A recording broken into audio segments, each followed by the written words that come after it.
You know what's good, YouTube? Scratch here, back again once again, and today, welcome to Adventures in Post-Recording, because I don't know how to work a microphone. Of course, I was stupid and forgot to record my audio, so I've got to record this post, so forgive me. Also, is that recording that? I hope not. Is anything up in the top layer? Sorry, I'm trying to make this work. Either way, we should be getting a party update in just a second, because in the last episode we ended up losing 2 Pokemon to our May rival. Out front we have our Jelly, Keen Eye Skirmary, named 300 because I don't know how to spell Lean Eyes, holding the Shark Beak, which will power up his fly, but he also has Swift, Agility, and Steel Wing. Calm down, Lee. I can actually talk. I don't talk as fast as I do, even though that makes no sense. Next we have the Docile Swarming Heracross, named Hercules, holding the Black Belt, which powers up his Brick Break and Rock Smash, but he also has Horn Attack and Tackle. I know it's the exact same moveset he's had for a while, but it's unfortunate. Then we have the MVP of this team, Drax, the Adamant Sandstreaming Tyranitar. This thing is pretty much what's going to win us the game. I think this is going to be what wins us the game. On the Black Glasses, which will power up his bot, but he also has Rock Slide, Thrash, and Surf. As soon as I can get rid of Surf, I will. Then we have the relaxed, oblivious Piloswine named Helg, the ultimate Pokemon! Who is not holding any item at all because I don't have anything for him. But he has Horn Attack, Toxic, Powder Snow, and Takedown. Then we have the modest, on-tempo, pop star sensation, Psy, the Grumpig! Putting sound effect things. But he's on the Bright Powder to make his opponents miss him, but to also screw with them, he's got Confuse Ray. They decided to screw with him. He's got Shockwave. He also has Psybeam and Psywave. Then we got the brave, liquid oozing Tentacruel named Japan. Totally not racist. On the Mystic Water, which is going to end up powering water type moves, which unfortunately he only has one of, and why am I not going to the next slide already? Come on, me. What am I doing? I don't know. There it is. It's got Surf, Rap, Supersonic, and Acid. Don't know why my mic keeps on peaking. Strange. But that's going to be the party that we're going to be rolling with for a little bit here. Hopefully we get something better. But today, we were planning on taking on Team Magma. But you're about to see why that doesn't work. I thought, for some reason, it does not allow me to take on Team Magma stuff today. I'm going to do that in tomorrow's video. Don't worry about that. But instead, today, we're just going to be taking on Mount Pyre, I believe it is. Tomorrow, I've already got recorded, and the day after that, I've got recorded. All I need to get is Thursday and Friday's video recorded, and I should be good. I'll probably wait on that a little bit, though. Either way, this was actually the first video that I recorded after the New Year started. I know it's going to go up on the 5th, but whatever. It's fine. And I was... People that get drunk annoy me. Like, I don't care if you drink a little bit, just don't get stupidly drunk. Because I can guarantee you, anyone that has to spend time with family or anyone like that on New Year's and you don't drink, then you realize how obnoxious they are. You have to deal with all their, "Hey guys, I'm feeling good today." You're not funny, shut up. And that was just me critiquing on commentary right then. But, seriously, they are annoying. Why do I laugh at my own jokes? I'm not funny. No, I'm not, but either way. And, like, I'm going to go on a little bit of a tangent here for a moment, so forgive me if you don't like when I do that. Be over in a little bit, don't worry. We're only, like, 4 minutes into the video, so that's fine. But, either way, the person that was drunk, my brother got a little bit tipsy, but he wasn't full on drunk, and he was passed out anyway, so I don't care. Go ahead, be drunk all you want. Was, his wife's brother. And he's 18, about to be 19, but still. And yet, his mother just lets him get drunk off his ass. Just, yeah, go ahead. Yeah, go ahead, be drunk, act stupid, get up everyone's nerves, piss everyone off. Because she's a terrible parent. I know that's technically family and I shouldn't be saying that, but she's kind of shy at her job. So sorry, but yeah, she sucks.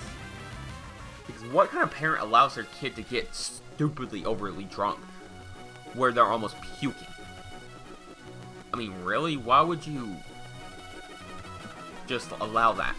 I think right here I had to go look up what we were supposed to do because I was completely lost as always.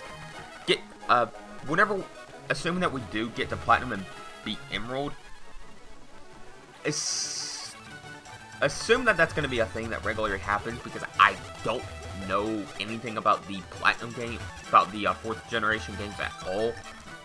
Okay, I take that back. I know about Heart Gold and Soul Silver, but they were basically remakes of Crystal. So, that doesn't really count in my opinion.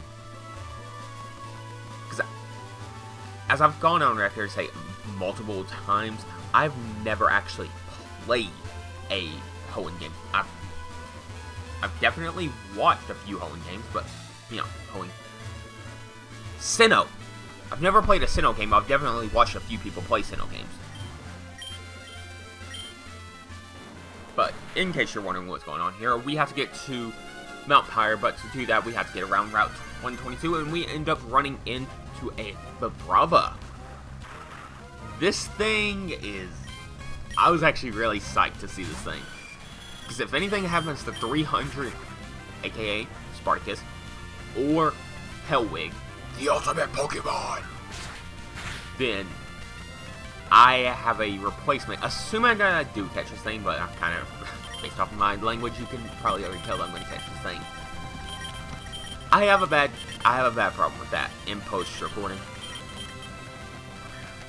We'll go ahead and throw our first Great Ball at this thing. 1, 2, and 3 right off the bat. Vibrava's data was added. Vibrava, the vibration Pokemon, 3 foot 7, 32 pounds. It looses ultrasonic waves by rubbing its wings together. Since the Vibrava's wings are still in the process of growing, it can only fly short distances. It looses ultrasonic waves. Game Freak learned grammar, but I had no idea what to name this thing, so I just kind of just went with a generic. Oh no, I went with OG Garchomp, or Ugcharm. I don't know. I shouldn't be clever here because, yeah, I'm not. But the reason I named it OG Garchomp is because Flygon had the original Garchomp type. And once Garchomp came around next generation, Flygon kind of got shoved to the side. It was kind of a crap Pokemon after that. Little did I know that I had to go through that door right there. So I kind of explored this entire place. But we ran into a Kingler in Mount Pyre, which is actually our first and only encounter that we're allowed to get in here. So I'm going to go ahead and try to catch this thing. Go for the fly on it. This is going to go for the stomp. It misses. The fly should do a good bit of damage. It actually does half. Thankfully, he goes for the Hardy here, which guarantees that he will live another one unless I crit. So I should be going for another fly here. Okay, good. I was a little worried about it, I think. It's really weird watching yourself back. I mean, I do because I have to and all that, but still. But the Kingler is in good catching range, so we're going to go ahead and start throwing our Great Balls at it, try and get this thing. There's only one name that you can ever have for a Kingler. Cookie. Seriously, does anyone ever name their Kinglers or Krabbies anything up? Cookie. I don't think, well, unless you're like Game Grumps or whatever, but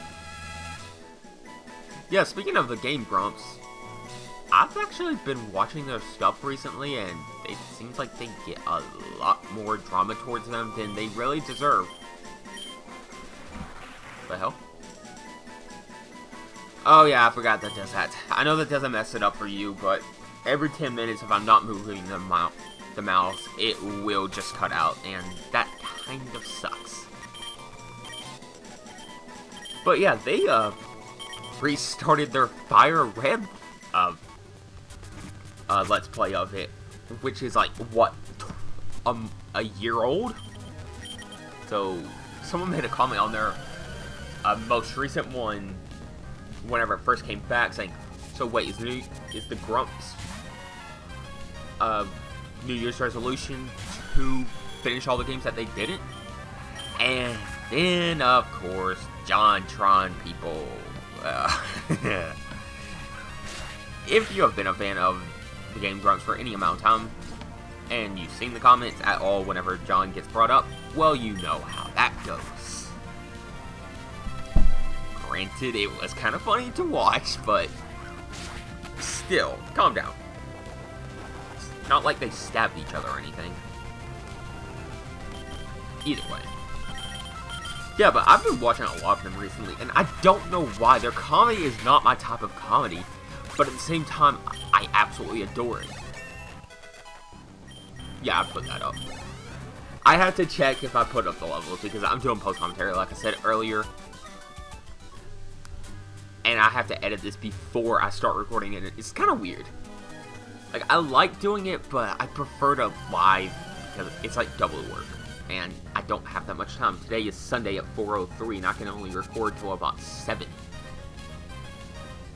Actually, no, I got tomorrow that I can record for Thursday and Friday's video. So that's fine. Just thinking out loud here, people. Just thinking out loud. Don't worry. But the reason I paused there for a moment is, I don't know if you saw her really, because I was talking about something else, but her sprite kind of looks like Miss Magius, and she's known as a ghost-type trainer. Mischievous was introduced the last generation. I'm pretty sure she actually originally has a Mischievous. Yeah, right there. Her Miss Magius look alike. Probably the witch hat and all that, but like, I wonder if Game Freak does like Gajinkas, or however you pronounce it. I'm probably butchering that pronunciation. But that's kind of what I do, and the curse of the yawn is back. I cannot go a single post recording without yawning, I swear. But yeah, this Bayonet's just gonna die. Inyu's about to get Mega Bayonet, which is a little bit terrifying, if I have to say so myself. Because base 165 attack. I don't care how slow you are. Base 165 stab. Shadowfall is going to hurt like hell. And if you heard a popping in the background, I'm sorry, that was my chair. I'm pretty sure they're also going to be getting Hitmonchan, which I've already made a few Hitmonchan teams. Which, that's actually not an awful Pokemon in you. I've been testing it out with a few people. From what I've seen, the best set is probably a Life Orb set with Drain Punch, Rapid Spin, and then I run Thunder Punch and Ice Punch for coverage. Which, and of course, Iron Fist. One person lower on the ladder that I saw, well, I can tell he was lower on the ladder just based off of his team and plays, was running a Choice Scarf Hitmonchan. Hitmonchan has base 71 speed. That is not a Scarf speed at all. You want to get to the 80s, mid-80s to 90s for a decent Choice Scarfer. Or you want to go full on out with someone like Choice Scarf Greninja, or Choice Scarf Noivern. Which, why would you ever choice Greninja? I mean, really, why? You have this amazing ability, which is going to get it banned because only 2 things have ever been suspected in OU and then not eventually banned. Uniclus and Keldeo, both last generation. Now look at Uniclus. Are you? Keldeo with the introduction of berries, I never see it getting banned. The reason Keldeo was almost banned was because Choice Specs Hydro Pump in the rain, that ran through anything. I don't care what you are. You're going to take a ton of damage from a Choice Specs Hydro Pump in the rain. Keldeo and Politoed were one of the scariest couples back in 5th generation. The reason Uniclus almost got banned, if I'm correct, is it essentially just crippled Stall completely.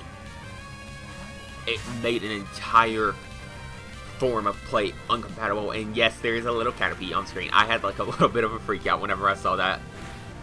Like, he's adorable. Look at Caterpie. Like, he's on his back, he's like he got stuck. And what I'm about to do is a bit overkill, probably, so sorry. Sorry, buddy. I didn't mean to hurt you. I should not like Caterpies this much. They're just, like, I like little small, cute, little innocent animals because I'm apparently a 13-year-old girl. Yes, that's right, people. I am a 13-year-old girl. My name is Veronica, and I don't know where I was even going with that. That was a very strange tangent for a second. And again, if you hear something in the background, sorry, it's this piece of crap chair. We have a new chair, but it's annoying. What the hell was that voice? Also, something I want to touch on, since I was meaning to touch on it in an upcoming episode, so forgive me if I touch on it in the episode after that, is, well, I've noticed that put me in front of a mirror and I'm pretty much batshit insane. Or bat poop insane, or bat fecal matter insane, whatever you prefer to say. And on camera, I'm kind of like, oh, we're fighting a Sheninja. We have the ultimate Sheninja counter. Yeah, that's kind of boring, so starting Thursday, since I already have Tuesday and Wednesday's video recorded, I'm going to try to lighten up a bit. I have a feeling that it may help me a bit on camera, because just talking about, oh, this is happening, we're fighting another Sheninja, we're just going to use the Sandstorm to kill it. That's boring. And granted, I could be a lot better. I'm not even going to act like I couldn't. It's a little bit disappointed there that I couldn't get that third Sandstream off, though.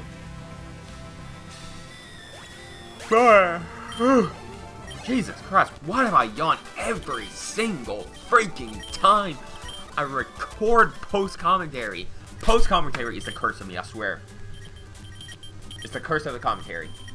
Now, if only there was a song named that. Yeah, if you haven't picked up by now what I'm naming these videos after, just random songs that go with it.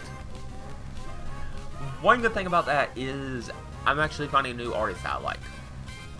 And some of them I'm not too proud of to like, but I like them nonetheless. Like, probably my guilty pleasure now is Fall Out Boy. I told you I'm a 12-year-old girl mentally, apparently. I'm a 12-year-old girl. Which, because I keep on saying that, I'm probably gonna have to, probably gonna end up regretting that and having to play as Dawn in the next game. But then again, that story, quote-unquote story, that we have for the Ashlocke, it kind of falls apart then. Like, I know no one's questioning it, but I like to have like a story in mind whenever it comes to the Ashlocke. And the way that I see it is, what we know as Brendan is still red. And what I mean by that is we end up we started in Kanto, of course. We started with our Pikachu. He ended up falling, unfortunately. Got all through all of that. We beat the Elite Four. We beat the champion. So, fast forward 2 years since in the progress of the games. That's when that happens. We end up changing our look, changing our home, and we move with Mom to the Johto region.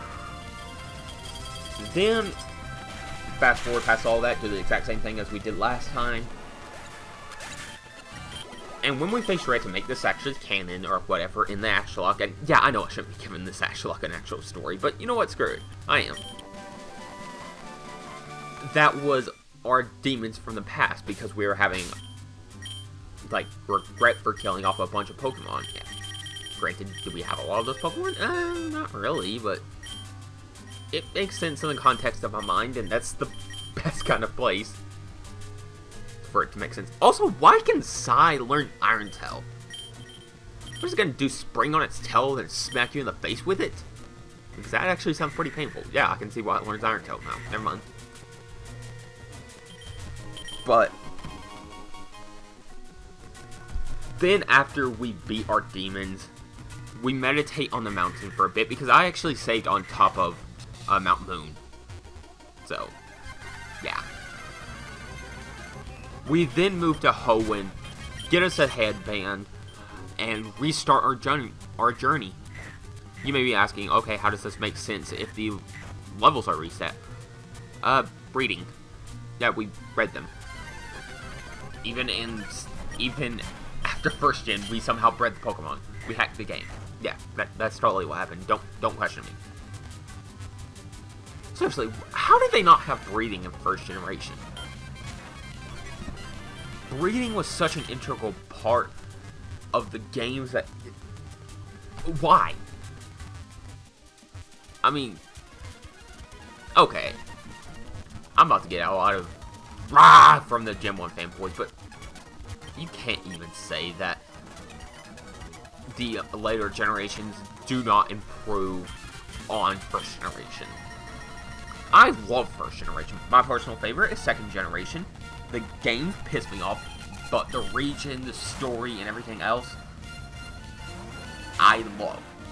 The reason I say that the regions piss me off is it takes far too long to actually nuzzle up the way that I do is like a 50-part series, and then that 3 month, and then like couple month break. Because I haven't even been on YouTube for 6 months now. Think about that. I have not been on YouTube for 6 months yet. That's actually pretty insane. And I've been using this microphone on a daily basis. This microphone is amazing. Anyways, back to the story, quote-unquote story, of the Crystal Ashlocke. Then, assuming that we beat Steven, we will end up finding that we need to move to the Sinnoh region. Because we want more challenge. We thrive on a challenge. But if I keep on, for some reason, calling myself a 12-year-old girl, I'm going to have a sex change and be Dawn in that game. So if I mention that again, I am gonna have to do that. I hope I don't keep that up then. I don't mind playing as a female character. It makes literally zero difference in the game. There's no boost to it. There's no fall to it. Only place I could see there being any kind of difference besides an aesthetic look is in X and Y with your customizable trainers. Because I believe the guy actually gets more clothing options than the girl. Which, that's strange. It seems like it should be, like, they have equal amounts, but whatever. Yeah, that actually got Decimate running at a decent speed for once in my life. I don't know what I've done, but I've apparently fixed Decimate, because if you've ever used Decimate in your life, or Decimume, however you want to pronounce it, I don't really care, then you know that thing is a slow emulator. But I looked up how to actually get it to run correctly and good, and now it actually runs smoothly. Is it as smooth and as nice as the Virtual Boy? No, because of course not. But I can still make it work. So, I was a little bit worried about that, because I'm assuming that we will beat Steven. Is that cocky for me to think? Maybe. But, look, we still have our start. We still have Drat. We still have Scythe. And we still have Hellwing. That is an amazing team right there. Skarmory and Tentacruel, easily replaceable once we get someone. I may actually end up replacing Japan with that Vibrava. So, we'll see how that works out. So I'm going to be in that for the next 2 episodes, but yeah, this is another problem with post-recording, is you keep on having to refer to future episodes, because, well, you know what's going to happen. But Japan is awful. The Pokemon Tentacruel's level up moveset is just god-awful. Seriously, the only good move he has is Surf. Surf is an amazing move, don't get me wrong, but Surf cannot carry you. No one Pokemon move can carry you. This isn't a Mom's Knife run. This isn't a Brimstone run. Why do I keep on making references to Binding of Isaac? Probably because I've been playing that game far too much, and I finally did what I was meaning to do for a long time, and that's get the D6. But you don't need to care about that or worry, because this is a Pokemon channel and not a Binding of Isaac channel. If you want to play Binding of Isaac, seriously, go pick that game up. That's like the best game ever. Like, if you're not too sure, go pick up Vanilla. The Vanilla version is still fantastic, don't get me wrong. The second you play Rebirth and you see all the improvements, you're never wanting to go back to Vanilla. I've been wanting to go back to Vanilla, but I've tried and it's awful in comparison. It's still a good game, don't get me wrong, but the improvements to the second one is so good. Seriously, I'm gonna stop ranting about the Binding of Isaac. I love that game to death, as you can tell. But this is not a Binding of Isaac channel. If you want to watch Binding of Isaac, go watch Biznap, Northern Lion, I guess Frayed. Not Frayed. Frayed is that guy that pisses people off by thinking smogging his shit. Either way. Frayed Sapphire, whatever his name is. Either way, I've been Cracktavio. You've been watching. If you enjoyed the content, smash that like button, subscribe, come back tomorrow, and I won't have to do post-commentary tomorrow, thankfully. You'll actually get to see normal, regular old boring me. So until then, thank you for watching, and peace!